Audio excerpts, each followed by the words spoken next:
Okay, we are moving right along for round 12. If you want to try on your glove a little bit, you can. It'll stretch a little bit as you put it on. If you've used some stretchy yarn, I find that I love this yarn, works pretty well. The Red Heart yarn seems to be a little tighter, but might loosen up after you wash it. So now we are ready for round 12. And we are not starting with an increase this time. So just do 2 half double crochet. After that first one, we move that stitch marker again. So we know the first stitch in that round. So there's 1 and there's 2.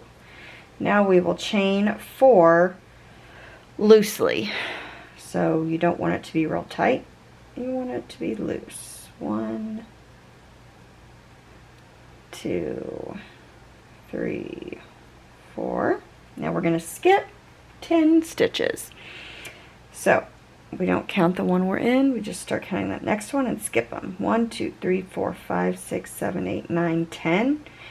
And we're not working in the 10th one, we're going to the next one. So you're skipping 10, working in the next one. So I'm just going to grab that with my finger and I'm going to work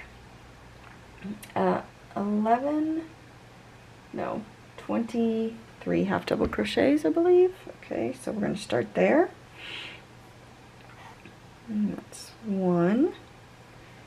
And we got that chained straight. Okay, that's where your thumb's going to go. 1, 2, 3, and then just, do your 23 half double crochets around. And you'll end that with a total of 25 half double crochets. I'm just adding those 2 at the beginning to the 23 after the thumb hole, and you will have 4 chains once you get to the end of this round. So I hope that has helped you. Please comment, leave a like, and subscribe. Thank you for watching. Bye.